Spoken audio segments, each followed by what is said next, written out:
Olá, sejam bem-vindos e bem-vindas ao nosso canal do YouTube. Durante os 21 dias de ativismo pelo fim da violência contra a mulher, nós dedicamos esse espaço para falar de uma forma de violência ainda pouco compreendida, mas extremamente presente, a violência processual.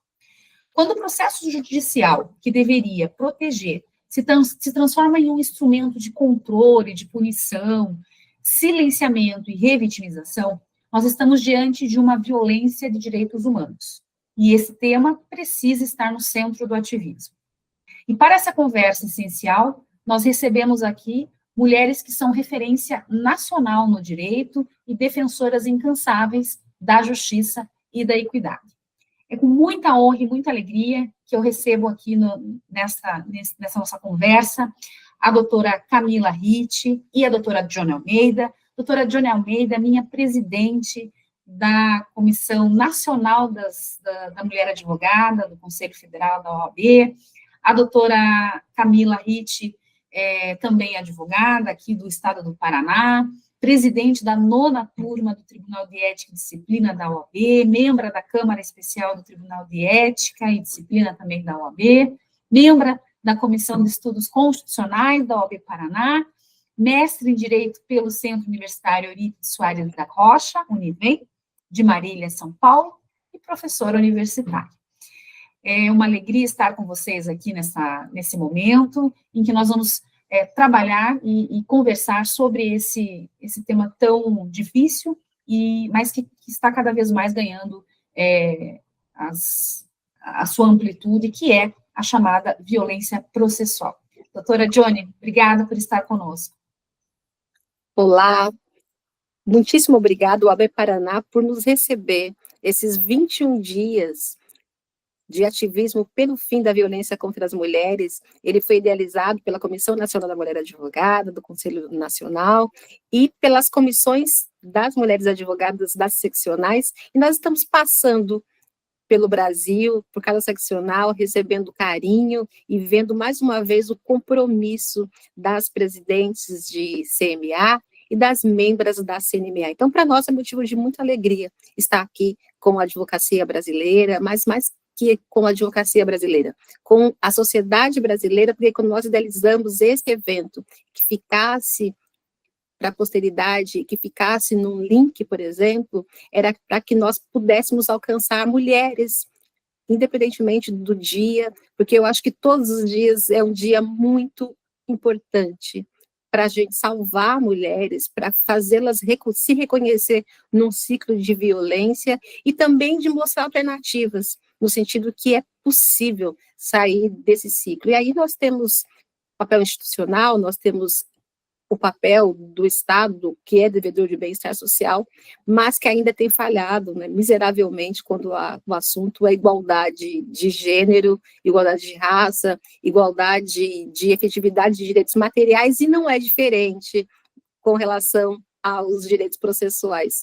E eu acho muito estranho, porque, como diz muito bem a Aline, processo deveria e é meio para entrega de justiça. Ele não poderia ser instrumento de mais violência e de violação de direitos, como infelizmente ainda acontece. E aí, Aline, eu me sinto obrigada, e eu faço isso com muita alegria, de agradecer a advocacia brasileira por ter lutado, junto com a Comissão Nacional da Mulher Advogada, contra o ataque que nós sofremos no começo do ano, aquele PDL que simplesmente tentava assustar a aplicação do protocolo para julgamento com perspectiva de gênero, e nós não conseguimos falar em igualdade processual sem falar em perspectiva de gênero e perspectiva de raça. Mas eu também passo por aqui com muito compromisso e com muita alegria e de gratidão pelo Paraná, por nos presentear com grandes lideranças, com grandes mulheres, grandes advogadas e grandes amigas. E eu tenho a alegria, a honra e a gratidão de caminhar com a Aline Andreoli, aqui na Comissão Nacional da Mulher Advogada e também na Comissão Estadual do Paraná, Comissão da Mulher, bem como a alegria de ter a companhia da doutora Marilena Winter, que presidiu brilhantemente a OAB Paraná, que hoje nos alegra e nos contempla no Conselho Federal e que também ocupa um espaço muito importante, né, presidindo a Comissão Nacional da Advocacia Pública, desenvolvendo um trabalho brilhante, bem como também membra da nossa Comissão Nacional da Mulher Advogada, o que mostra que a doutora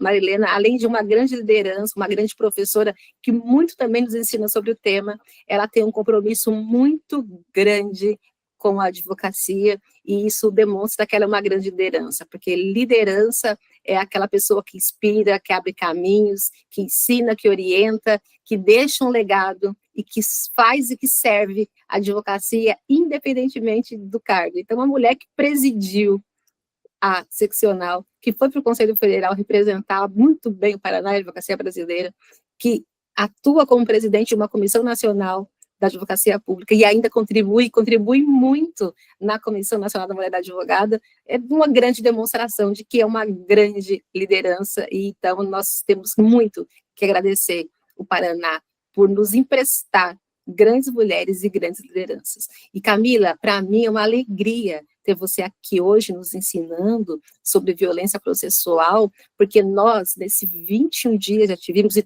todo o resto, nós temos aí o compromisso de enfrentar com coragem, com ousadia, com resiliência e com muita irmandade todos os tipos de violência. E quando eu falo em irmandade, eu tenho que agradecer mais uma vez as membros da CNMA e as presidentes de CBA estaduais que muito trabalharam e que não soltou da minha mão para que esses 21 dias, talvez seja o maior congresso que a CNMA já fez, que vai durar 21 dias, para que isso ficasse de pé. Então, muitíssimo obrigada, e eu espero que o Brasil possa ter a oportunidade e a alegria de contar com seus ensinamentos. Camila, muitíssimo obrigada.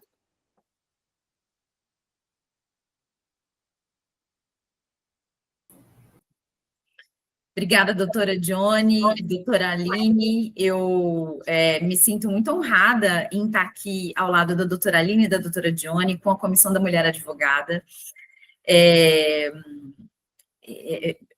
Assim, para mim, eu quero deixar isso registrado, assim, realmente, é uma honra muito grande estar falando com vocês, estar falando para vocês. Quero também deixar registrado que hoje aqui, muito mais do que aprender, eu também vim para debater, para discutir. Desculpa, muito mais do que ensinar, eu vim aqui para aprender, debater, discutir. E também penso que na advocacia é muito importante que nós, advogadas, mulheres, tenhamos essa, assim, que a gente capitaneie realmente essa discussão sobre perspectiva de gênero, porque a atuação com perspectiva de gênero é uma obrigação ética da advocacia. Ela não é e ela é uma obrigação ética que está positivada no nosso Código de Ética e Disciplina, de forma expressa, e mais do que isso, é uma política pública institucional da Ordem dos Advogados do Brasil, a partir, não só a partir da Resolução 5 de 2024, mas já a partir de outras resoluções do Conselho Federal que já demarcavam uma perspectiva de gênero em algumas das súmulas do Conselho Federal que norteiam sobre a ausência de idoneidade moral para inscrição na Ordem dos Advogados do Brasil. Então, fico muito feliz de estar aqui, espero poder contribuir de forma satisfatória e também quero aprender com vocês. E obrigada, doutora Aline e doutora Johnny, por me receberem e por me ouvirem também, e por debaterem comigo esse tema que é caro para nós que somos advogadas e mulheres.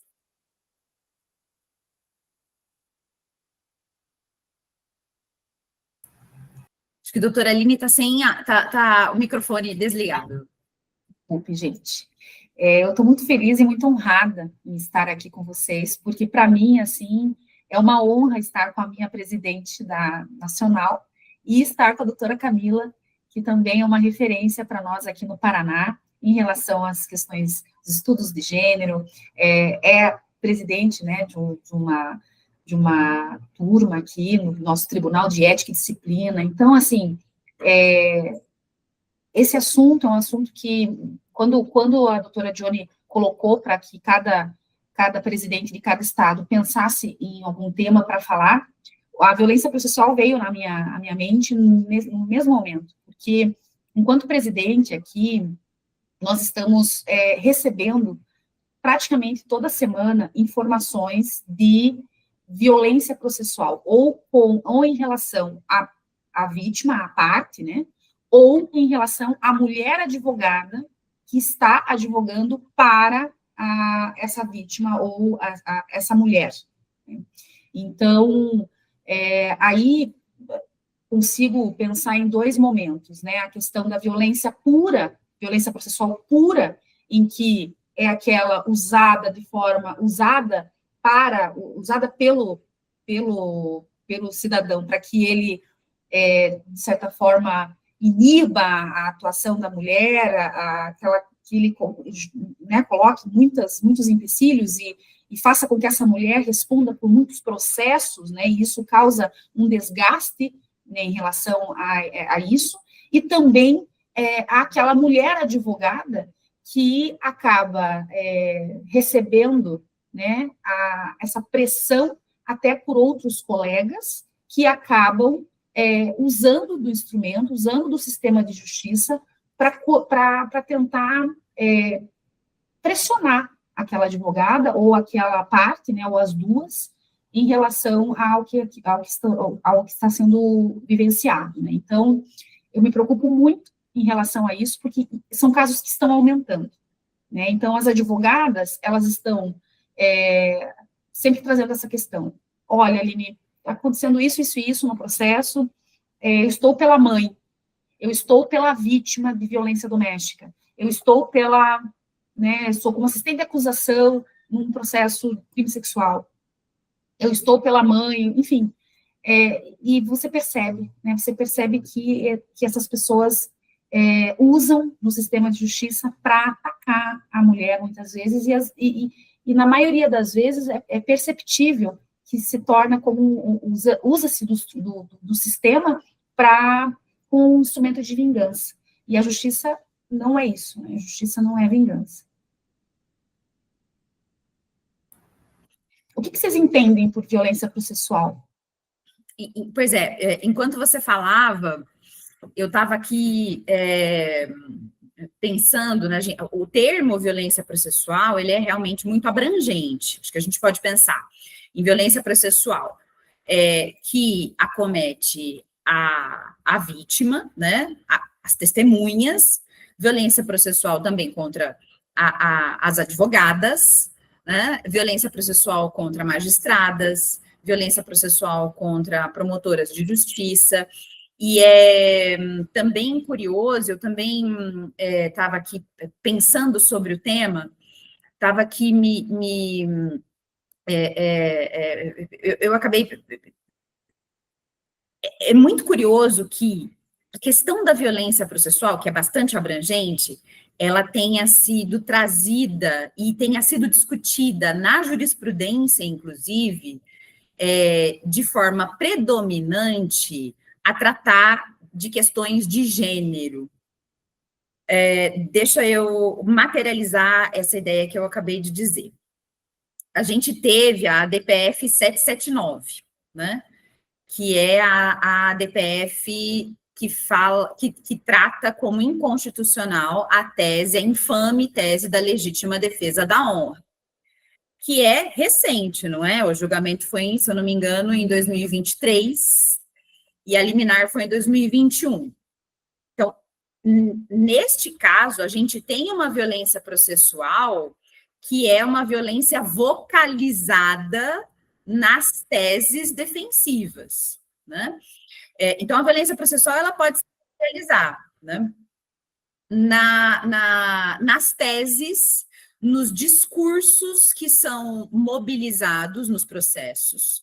A violência processual pode se materializar numa forma de fazer inquirição e de interromper mulheres vítimas, né, ou testemunhas, né, ou mesmo advogadas que estão fazendo o seu trabalho. E a violência processual, peraí, gente, que deu um... Agora, voltei, tá. Então, ela pode se dar dessa maneira, mas ela também tem outras maneiras até um pouco mais sutis de se materializar, como a propositura de diversos incidentes processuais ou de diversas manifestações processuais, com o objetivo de drenar os esforços ou os recursos, ou mesmo até recursos financeiros da vítima, da mulher vítima, porque ela vai ter que dar conta de se manifestar em relação a todos esses incidentes, não é? Então, o que eu observo é que a violência processual tem, assim, ela é bastante abrangente, mas que ela também tem sido discutida de forma predominantemente com a questão de gênero. Então, eu citei a ADPF 779, também posso falar da ADPF 1107, se eu não me engano, que também é recente, é de 2024, cuja tese é inconstitucional a prática de desqualificar a mulher vítima de violência durante a instrução e o julgamento de crimes contra a dignidade sexual e todos os crimes de violência contra a mulher, de modo que é vedada eventual menção, inquirição ou fundamentação sobre a vida sexual pregressa ou outro modo de vida da vítima em audiências ou decisões judiciais. Então, para resumir, a violência processual me soa como uma forma de silenciamento dessas mulheres vítimas, de silenciamento das advogadas que atuam pelas mulheres vítimas, de pressão para que elas retornem a uma posição de subalternalização e quase que uma espécie de punição, instrumentalizar o processo como uma punição por elas terem ido buscar o seu direito de viver sem violência, né? Então, penso que, eu não sei se eu fui muito prolixa, mas acredito que é assim que eu vejo, que eu consigo conceber a violência processual. E ela acaba sendo um prolongamento, né? Quando existe a violência doméstica, por exemplo, ela acaba sendo uma longa manus no judiciário dessa violência, porque a mulher, ela acaba passando tudo novamente, né? Muitas vezes pela visão, pela ótica do agressor, em vários momentos, em várias situações que ela deveria ser protegida, né? Então, e é muito triste isso. Esses dias, conversando com uma presidente, nós duas chegamos a essa conclusão, né? A medida protetiva, ela não é para proteger o agressor, ela é para proteger a vítima. E a forma como o agressor e o seu advogado estava tomando, a maneira como eles estavam lidando com a medida protetiva, dava a impressão de que a justiça estava protegendo o agressor, não a vítima, pela forma como o próprio colega estava levando a questão, sabe?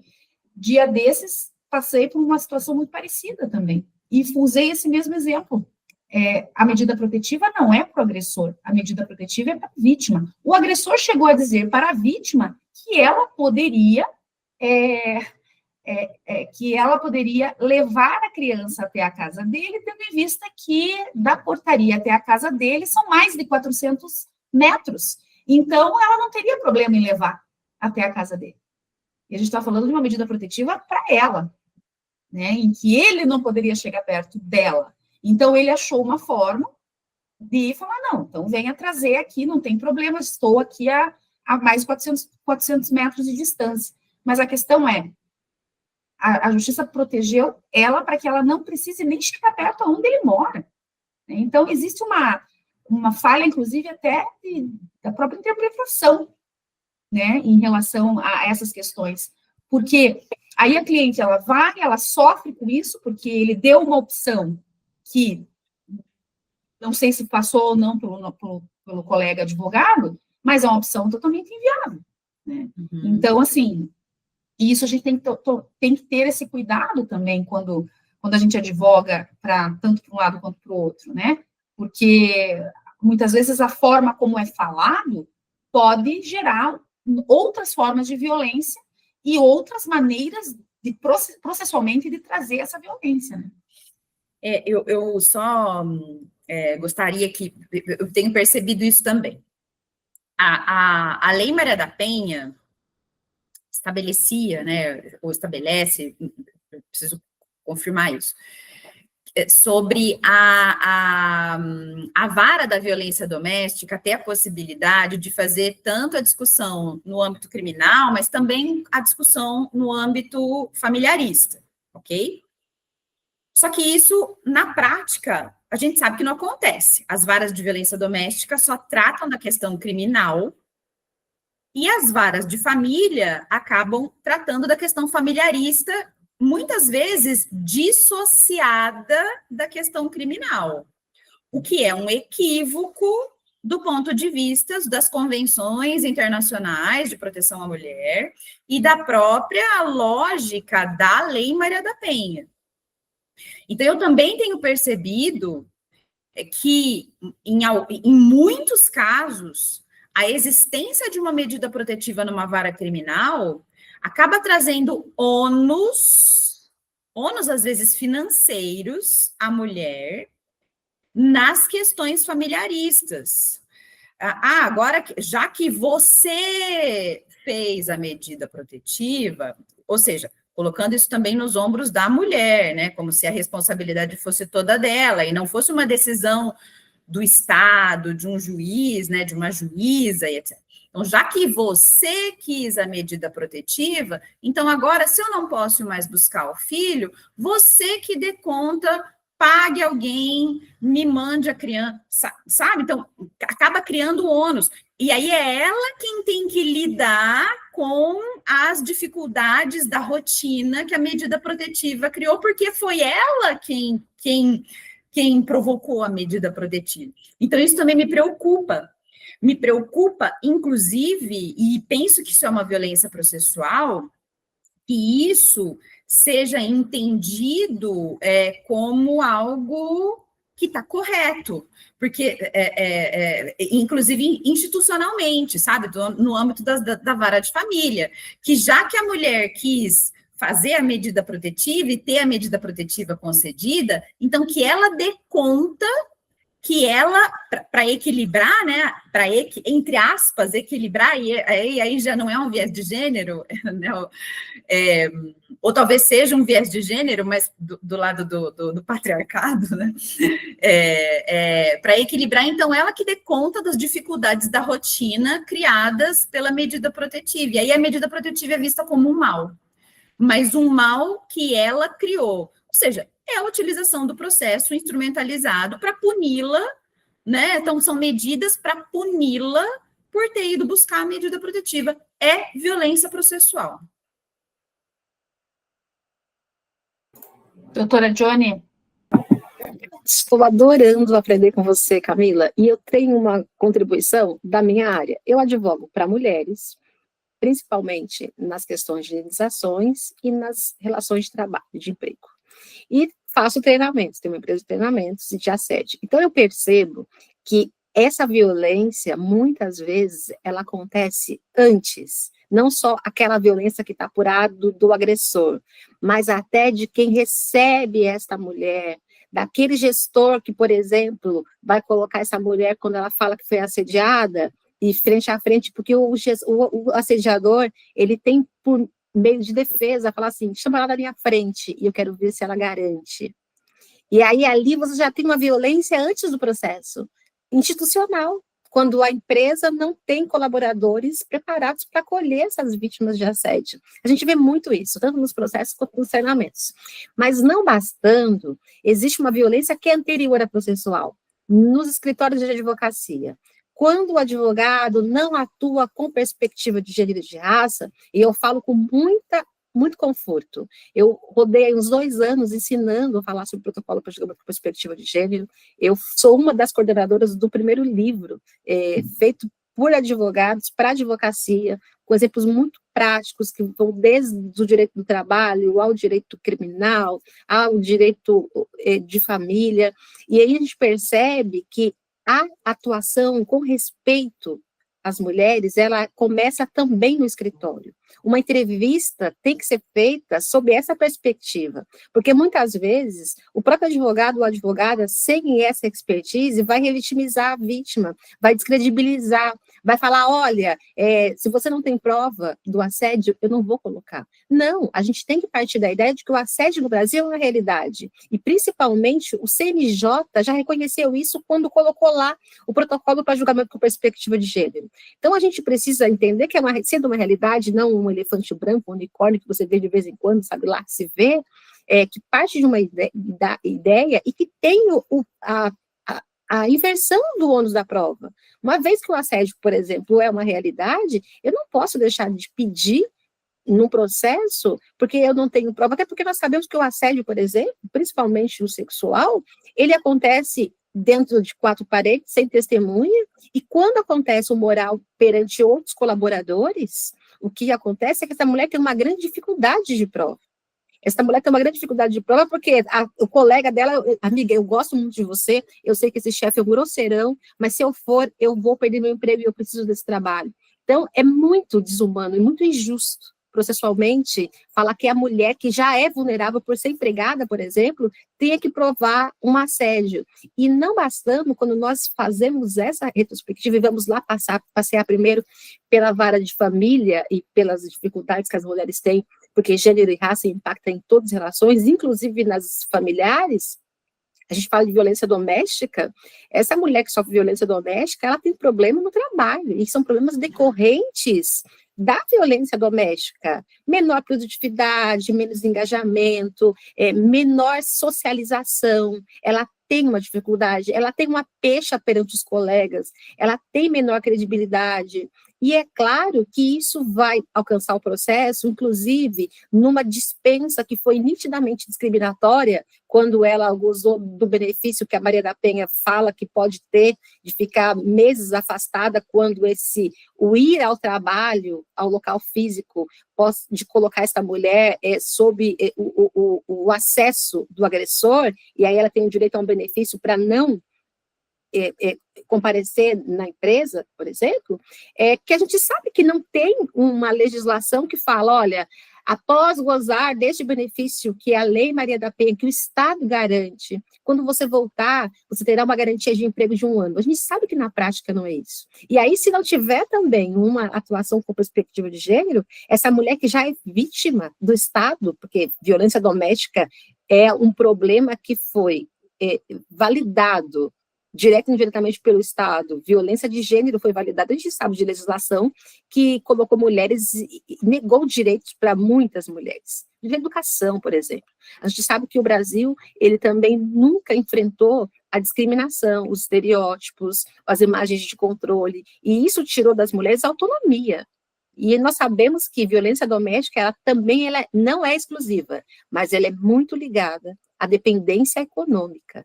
Nós falamos em proteção de mulheres vítimas de violência doméstica, mas nós não damos estrutura para que ela saia de um ciclo de violência. Então, é inerente. Nós precisamos combater a pobreza das mulheres se nós quisermos realmente combater a violência doméstica e o feminicídio. E aí, eu dei uma entrevista antes de ontem para a TV Cultura. Tem estados que levam 13 dias entre a denúncia, entre a lavatura do boletim de ocorrência e a análise da concessão da medida ou não. A partir do momento que essa mulher faz um boletim de ocorrência e o Estado falha deste jeito, aumentou muito mais a chance de ela ser vítima de um feminicídio. E aí, voltando para o assédio, para as relações de trabalho, porque tudo isso faz parte de uma mesma estrutura, né, para negar direitos, para violentar mulheres, o que nós temos é que há uma grande insistência, não só por parte do advogado, da parte contrária, mas também do próprio magistrado, em descredibilizar a vítima de assédio e perguntando reiteradamente algo que ela já respondeu, como se não passe de mágica ela fosse tirar de uma cartola uma resposta diferente, no sentido, não, ele não me assediou. E aí eu sempre falo, excelência, ela já falou. Ela já provou o assédio. Porque aí eu deixo claro, ela já provou o assédio.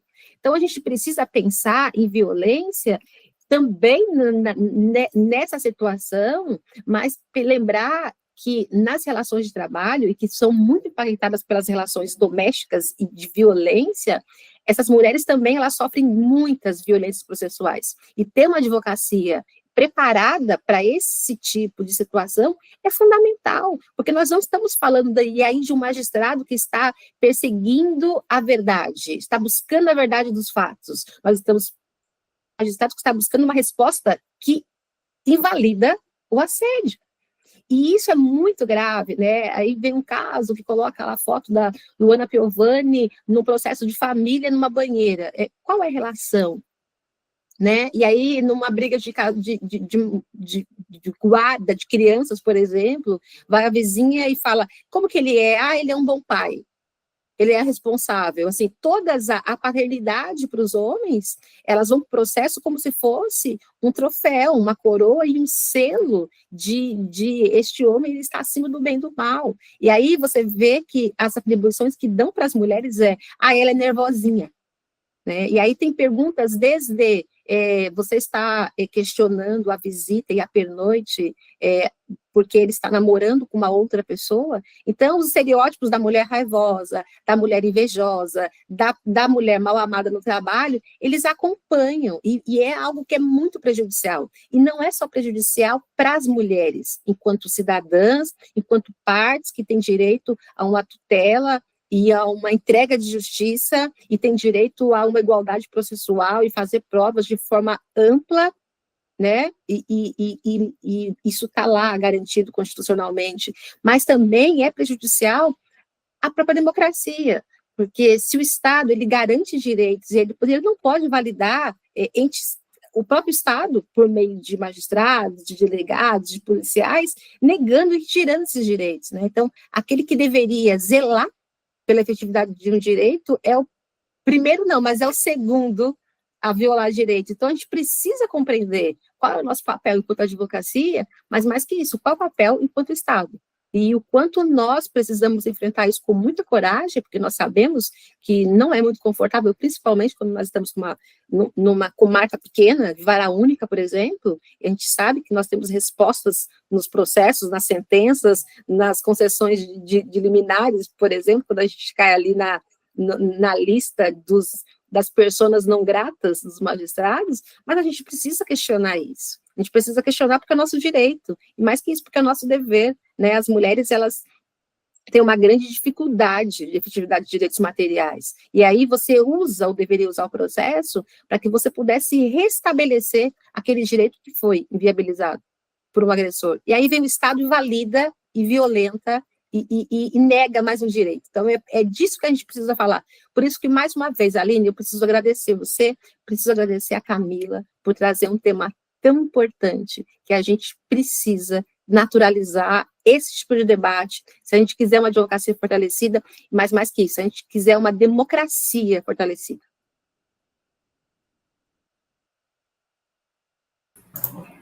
Exatamente, presidente, porque faz parte, né, dessa nossa atribuição estarmos todas atentas, justamente para evitar isso. A doutora Camila levantou a mão. Enquanto a doutora Johnny estava falando, que eu estava aqui ouvindo a doutora atentamente, adoro ouvir a doutora tocou num ponto que eu acho importantíssimo, vários, né? Mas teve um que eu, foi bem no momento em que eu pedi para falar. A doutora disse, a vítima pede a medida protetiva, mas a gente não dá condições para ela, falando também das questões econômicas, né, que se sucedem a partir da concessão de uma medida protetiva, né, de uma separação, né, de uma separação de fato do agressor. E aqui tem uma coisa que me preocupa na gestão eu não sei se essa palavra é uma palavra correta, mas me preocupa a abordagem da Lei Maria da Penha, ou das políticas públicas que a Lei Maria da Penha estabelece, a medida protetiva é uma delas, me preocupa essa abordagem muito exclusiva ou exclusivamente no âmbito da justiça criminal. Assim, fico pensando aqui que talvez por conta da categoria violência, né, porque a Lei Maria da Penha fala de violência, mas a Lei Maria da Penha, e a violência ela é da ordem, né, a linguagem violência, ela é da gramática do direito penal, no âmbito da justiça criminal. Mas o objetivo da Lei Maria da Penha, ao tratar de violência e não de crime, foi justamente estabelecer que existem condutas, existem práticas, existem ações ou omissões que se caracterizam como violência e que não necessariamente se caracterizam como crime. Ou seja, utilizar a expressão violência para tratar das violências contra mulheres é justamente o efeito que deveria vir disso é de que a proteção às violências contra a mulher não é exclusiva de uma justiça criminal. A partir desse ponto, uma medida protetiva pode e deve ser decretada, por exemplo, numa vara do trabalho, numa vara de família, né? Cito aqui como exemplo a medida protetiva de agressão, de afastamento do agressor da casa. Constatada a violência contra a mulher, não haveria necessidade, até porque nós somos signatários da Convenção de Belém do Pará, que fala da obrigação da máxima diligência por parte dos estados em coibir, prevenir a violência contra a mulher. Então, não haveria, às vezes a gente tenta alguma coisa nas varas de famílias e não conseguem, porque a linguagem ainda, ela não se apropriou, né? E é por isso que a perspectiva de gênero é muito importante. Porque a experiência da violência é uma experiência da vítima, de quem sofre a violência. Especialmente porque essas práticas de violência... violência de gênero, violência racial, elas são naturalizadas na nossa sociedade. Então, a experiência é da vítima. Então, daí a importância da gente ter essas lentes, né? Para que justamente a gente possa, essas lentes de gênero, para que a gente possa eliminar essas práticas de discriminação de gênero e racial. E que a gente também possa reconhecer que, invariavelmente, a gente vai incorrer nessas práticas também, que elas estão entranhadas no sistema de justiça, né? Enfim, acho que era essa a minha fala, a propósito da fala da doutora Johnny, que eu achei sensacional.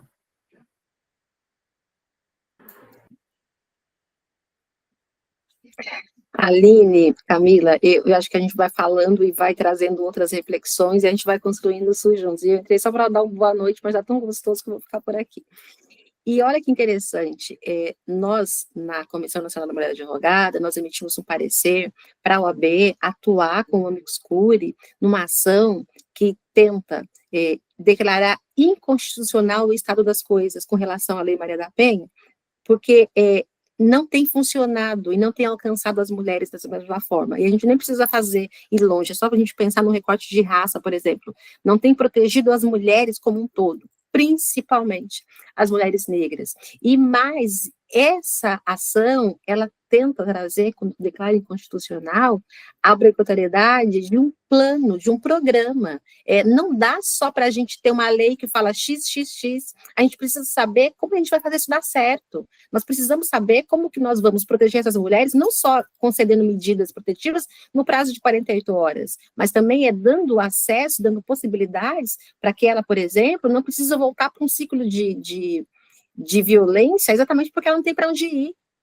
Né? Essas mulheres, quando elas chegam a procurar uma delegacia e ter concedido em seu benefício uma medida protetiva, ela já passou por todos os tipos de violência psicológica, violência patrimonial, a carreira dela muitas vezes já foi para lá, porque como é que você mantém um emprego numa instituição privada faltando e chegando atrasada, porque muitos dos agressores te retiram dessa mulher o vale transporte. E aí uma outra contribuição que eu gostaria de dar é o nosso papel. Nós já entendemos que muitos magistrados, eles ali aplicam a lei no seco, assim, sem grandes reflexões, o que é um grande erro. Mas a advocacia tem um papel fundamental para mostrar o caminho que eles deveriam fazer automático, porque fazer o controle de convencionalidade e aplicar convenções internacionais, textos normativos que foram ratificados, é dever e deve ser de ofício. Mas já que isso, infelizmente, não tem sido feito, a advocacia precisa construir teses e demonstrando, como você bem falou, que não se limita à agressão física, não se limita ao mínimo, que é manter alguém vivo. A gente precisa dar condições para que essas mulheres, elas de fato, elas possam exercer uma liberdade, uma segurança e o direito à vida. Só que aí falta, né? Falta também essa atuação com esse conhecimento ou se tem conhecimento, mas não vem sido construído tese nesse sentido também, muitas vezes, é exatamente as convenções, são as convenções que foram ratificadas e que muitas pessoas, no correr do dia a dia, acabam não elencando e não direcionando. E, além disso, lembrar que Lei Maria da Penha é lei infraconstitucional. Nós temos princípios que garantem uma melhor efetividade dessa lei. Então, se nós nos basearmos pelos faróis que são os princípios, eu acho que nós também teremos decisões mais justas. E, ao mesmo tempo, pensar como tudo isso tem sido pensado pela advocacia, pelo judiciário, e pensar na nossa subrepresentação. Nós não teremos leis que expliquem muito bem explicado, que parece que o óbvio tem que ser cada dia mais dito, quando nós tivermos uma subrepresentatividade que é vergonhosa. Nós precisamos também, nós não conseguimos falar em pauta de gênero ou no ordenamento jurídico que realmente proteja mulheres quando essas leis estão sendo feitas por muitas pessoas que não têm, na maioria das vezes, nenhum compromisso com o nosso bem-estar. Exatamente, exatamente. E uma coisa também, enquanto eu ouvia vocês falando, o que a gente precisa levar, não só para a advocacia, para quem já está, né, na advocacia, mas levar isso para as faculdades de direito. Porque se vocês hoje forem, qualquer pesquisa que a gente faça, assim, por cima, as faculdades de direito, não sei se não abriram ou não, até que ponto isso interessa, mas não se tem uma cadeira para falar sobre questões de gênero, né? As questões que eles vão se deparar a partir do momento que conseguirem a carteira da ordem. Então, é importante que os estudantes e que as estudantes tenham já desde a graduação, contato com o protocolo de julgamento com perspectiva de gênero, entendam as diferenças, para que chegue, né, no exercício profissional, para que eles já exerçam sabendo que existe, né, e para que não continuem perpetuando falas misóginas, sexistas, machistas. Esses dias eu tive a grata oportunidade de fazer a recepção aqui na OAB Paraná, dos novos advogados e advogadas, e eu deixei isso muito claro, inclusive até coloquei que, da necessidade, né, da apropriação do protocolo, e que nós aqui na OAB Paraná, através do nosso Tribunal de Ética, nós não vamos admitir, né, a atuação desrespeitosa em relação à parte, em relação à advogada, à mulher advogada. Então, até mesmo no próprio exame de ordem, né? A gente tem que pensar em que o protocolo venha a ser cobrado.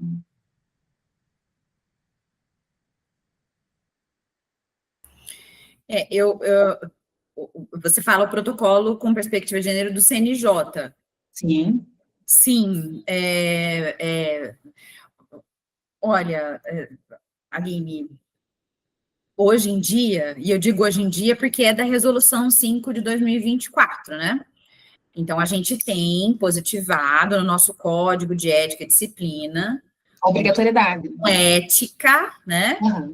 Que na verdade, assim, precisou ser positivado, mas já existia, de uma certa maneira, porque a gente já tinha a súmula 9 de 2019 do Conselho Sim. Federal, que identificava como ausência de idoneidade moral, isso para inscrição nos quadros da Ordem dos Advogados do Brasil, e também no Tribunal de Ética a gente interpreta essa súmula para configurar a infração disciplinar do artigo 3427 do Estatuto, que é tornar-se moralmente inidôneo para o exercício da advocacia, que é, vou ler aqui, ó, a prática de violência contra a mulher, assim definida na Convenção Interamericana para Prevenir, Punir e Erradicar a Violência contra a Mulher, Convenção de Belém do Pará, constitui fator apto a demonstrar a ausência de idoneidade moral para inscrição do bacharel em Direito nos quadros da OAB. A gente teve recentemente também uma súmula, que é agora de 2025, e que trata mais ou menos nos mesmos moldes dessa súmula, que fala da prática de ilícitos raciais, dentro dos crimes raciais. Então, veja, a gente já tinha a Ordem dos Advogados do Brasil dizendo para a gente, olha, é política pública institucional a atuação com perspectiva de gênero. E eu quero ressaltar que essa súmula, ela trata da violência contra a mulher, mas nos termos da Convenção Interamericana para Prevenir, Punir e Erradicar a Violência contra a Mulher, que é a Convenção de Belém do Pará. Não é a Lei Maria da Penha. A Lei Maria da Penha, hoje em dia, quer dizer, a lei, ela trata de violência em contextos familiar, doméstico, de intimidade. Parece que tem uma discussão sobre isso no Supremo Tribunal Federal, né, se ela pode ser aplicada também para violências no âmbito público, mas a Lei Maria da Penha, ela tem esse contexto, né, que é mais restrito. A Convenção de Belém do Pará, não, é violência contra a mulher, tanto no âmbito privado quanto no âmbito público, né? Então, não são apenas crimes de violência contra a mulher que têm a incidência da Lei Maria da Penha, né?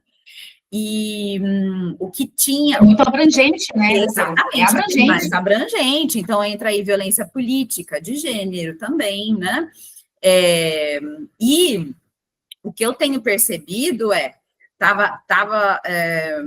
então tem chegado, né, ao Tribunal de Ética essas circunstâncias de crimes contra mulheres, mas no âmbito da Lei Maria da Penha, né, para a gente julgar a infração do 3427, que é tornar-se moralmente inidôneo. E hoje em dia está chegando também ao Tribunal de Ética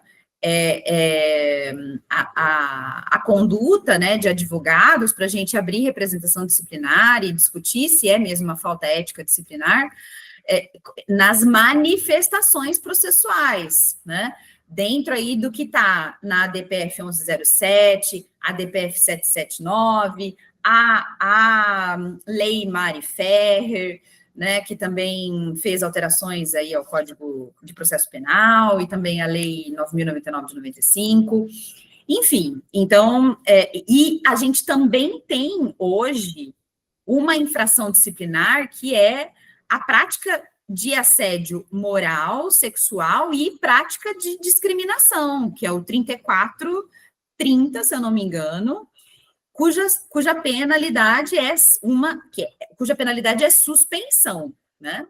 Então, só lembrando, tornar-se moralmente inidôneo, 3427, a penalidade é exclusão, e a penalidade para prática de discriminação, assédio sexual e assédio moral, suspensão. E essa infração disciplinar é nova, ela é de 2023, salvo engano. E agora está começando a chegar. Não há motivo, né? Não há motivo para que para que não se utilize, né? Não se aprenda e não se coloque em prática essas questões importantes, porque vai responder, né, o colega ou a colega que não observar determinadas condutas, né?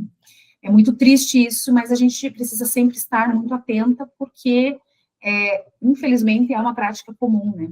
E mesmo a mulher advogada, ela não está imune a esse tipo de conduta da outra parte, né? Então, o que tem nos chegado enquanto comissão aqui, muito nesse sentido, são reclamações que trazem essas questões, né? Olha, o colega está escrevendo no processo, está extrapolando, né? Ou fulano entrou em contato dizendo que se eu não aceitar o acordo, né, minha cliente vai ser prejudicada, porque ele vai entrar com uma outra ação. Então, aí você pensa, são várias nuances de uma situação que poderia muitas vezes ser evitada, mas se utiliza de instrumentos para oprimir, né? É uma forma de opressão. Olha, eu estou muito feliz aqui estando com vocês, ficaria por muito mais tempo, mas, infelizmente, a gente já precisa encaminhar a nossa conversa para o final, e é uma honra para mim, enquanto mulher, enquanto advogada, ouvir e aprender com vocês. Eu também faço questão que isso fique registrado aqui, porque é uma alegria muito grande, enquanto mulher advogada, estar nesse espaço com vocês. E eu gostaria de fazer um pedido, só se vocês me permitem. Gostaria de pedir para a doutora Camila, nossa convidada, e para a nossa presidente, a doutora Johnny, o que vocês falariam para a advocacia brasileira em relação a essa questão da violência processual? Um recado final para a gente fechar a fala de cada uma de vocês. Bom, vou começar aqui. Primeiro, eu penso que é importante, já que nosso tema é sobre violência processual, a gente ficar atenta. Nós temos, salvo engano, 2 projetos de lei que tratam da violência processual, o 4830 de 2024, que faz uma alteração na Lei Maria da Penha, e o 1433 de 2024, que traz alterações ao Código de Processo Penal, ao Código Penal e também ao Código de Processo Civil, inclusive incluindo a violência processual numa das categorias de litigância de má-fé, né? Olha, talvez o que eu vou dizer, a doutora Aline me convoca aqui para falar umas palavras para a advocacia brasileira. Então, a gente precisa se apropriar e cumprir o Código de Ética, o artigo 3º-A, que diz exatamente assim, eu vou ler, perdoem, isso é um cacuete de professor, né, de professora. Diz assim, o advogado e a advogada devem atuar com perspectiva interseccional de gênero e raça em todas as etapas do procedimento judicial, administrativo e disciplinar, afastando estereótipos, preconceitos e problemas estruturais que possam causar indevido desequilíbrio na relação entre os sujeitos. A gente não pode se descuidar desse artigo 3º-A na nossa atuação. A gente não pode se descuidar desse artigo sob pena de ofender a nossa ética profissional. E também estarmos atentos à prática dessas violências processuais de gênero e de raça, na reprodução desses estereótipos, não só por parte da advocacia, mas também por parte de outros atores dentro do processo, inclusive, talvez, convocando, se for necessário, a lei de abuso de autoridade, o artigo 15A, que fala da violência institucional. Então, a permissão, conceder, permitir, autorizar, ser condescendente com a prática de violência institucional, torna o Estado responsável, né? Inclusive no âmbito da lei de abuso de autoridade. Convocando também as obrigações que a gente tem com os tratados internacionais de proteção à mulher, a Convenção sobre a Alienação de Direitos, né, de todos os direitos de discriminação e a Convenção de Belém do Pará. Então, penso que é isso, minha gente. Vejo tudo com otimismo, né? Mas sigo estudando aí e estou à disposição e estou muito honrada e grata de ter estado aqui entre vocês. E é isso. Obrigada, doutora Camila. Doutora Johnny, uma palavra final para Eu acho que nós, advocacias, sempre teve um papel fundamental na história da democracia brasileira. E então nós estamos convocados a atuar de uma forma que a democracia tenha alguma possibilidade de se concretizar no nosso país. E eu afirmo que ela não se concretizará sem a igualdade de chances e de resultados na vida, no processo, nas relações de trabalho, nas relações familiares, em todas as relações. Então, nós temos um papel fundamental, todos convocados. Muitíssimo obrigada, Aline, por nos receber. Muitíssimo obrigada, o AB Paraná, a Comissão Nacional da Mulher Advogada, com muitas membras trabalhando esses 21 dias bravamente, para que a gente deixe aí um legado e construa uma sociedade mais justa, mais saudável, mais próspera e mais produtiva, não só para nós mulheres, mas para todos. Muitíssimo obrigada. Obrigada, doutora Johnny, nossa presidente. Bom, então encerramos esse episódio reafirmando o nosso compromisso, né, com os 21 dias de ativismo pelo fim da violência contra a mulher.